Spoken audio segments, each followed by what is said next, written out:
Bisglycinate de magnésium, citrate de magnésium, magnésium marin, oxyde de magnésium.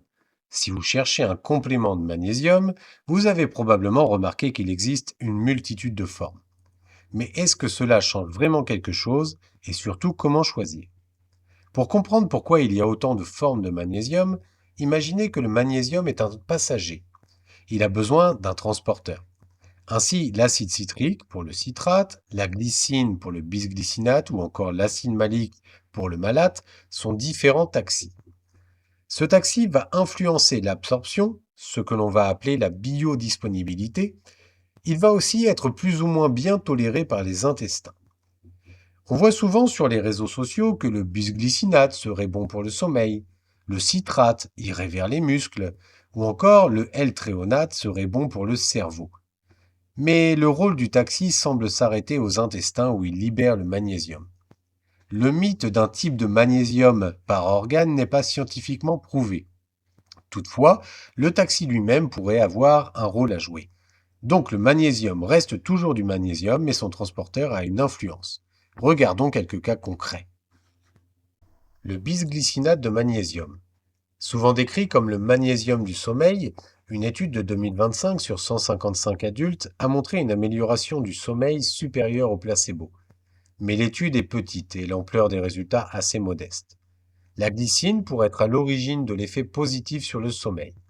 Le bisglycinate est une forme parfaitement tolérée avec une bonne disponibilité. Pour le sommeil, le mieux reste de tester, car chaque personne réagit différemment. Le citrate de magnésium. Le citrate est une forme polyvalente qui a une excellente disponibilité. À dose élevée, le magnésium qui n'est pas absorbé dans l'intestin va attirer l'eau et hydrater les selles, ce qui peut aider en cas de constipation. C'est une forme avec un excellent rapport qualité-prix et qui convient au plus grand nombre. Si vous êtes un petit peu sujet à des fragilités intestinales, il est préférable d'utiliser le bisglycinate. L'oxyde de magnésium.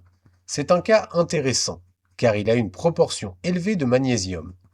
Si sur l'étiquette c'est bien, l'oxyde est peu soluble et son absorption est limitée.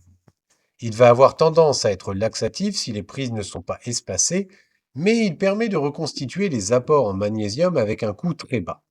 C'est la forme que l'on retrouve en grande surface, mais ce n'est pas forcément la meilleure.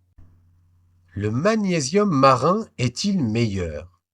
Le magnésium marin est généralement obtenu à partir d'eau de mer et correspond à un mélange de différents sels de magnésium. On peut notamment retrouver de l'oxyde, de l'hydroxyde, du chlorure et du sulfate. Un magnésium marin n'est pas automatiquement mieux absorbé qu'un bisglycinate ou qu'un citrate, simplement parce qu'il provient de la mer.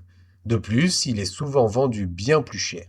L'origine naturelle n'apporte pas un plus ici. Le L-tréonate, le magnésium du cerveau? C'est la forme la plus intrigante. Des travaux sur les animaux suggèrent que cette forme pourrait augmenter davantage la concentration de magnésium dans le cerveau que d'autres formes. Quelques études existent aussi chez l'homme, mais elles ne sont pas très solides. Il n'y a pas de comparatif avec d'autres formes et elles sont la plupart du temps financées par l'industrie pharmaceutique.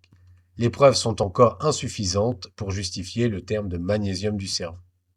Il y a beaucoup d'autres formes. Le malate, parfois appelé magnésium antifatigue, mais rien n'a été démontré. Le taurate, où le magnésium est associé à la taurine, pourrait avoir un intérêt cardiovasculaire. Le rotate pourrait également avoir un intérêt pour le cœur. Ces formes secondaires n'ont pas encore prouvé une efficacité supérieure. Vous l'aurez compris, la forme joue un rôle dans l'absorption et la tolérance intestinale du magnésium. Mais les allégations vont souvent au-delà de la réalité scientifique. Voici un petit tableau résumé des différentes formes. Si vous êtes sensible au niveau digestif, privilégiez le bisglycinate. Il pourrait également avoir un intérêt comme on l'a vu dans le sommeil.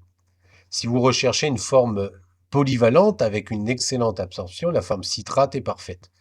Si vous recherchez un effet assez puissant sur le transit, l'oxyde de magnésium sera l'idéal.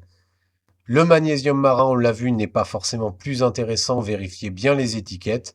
Et celui qui recherche une forme spécifique sur le cerveau s'orientera vers le L-tréonate, même si les données sont encore très limitées. Chez phytosoin.com, nous avons fait le choix de proposer deux formes. Une forme 100% citrate, qui est la forme la plus polyvalente, et une forme avec 4 magnésiums, le bisglycinate, le citrate, le malate et l'acétate pour les plus fragiles des intestins. C'est la fin de cette vidéo, n'hésitez pas à mettre un petit pouce bleu, à poser vos questions en commentaire et bien sûr à vous abonner pour avoir des conseils santé naturels. À bientôt!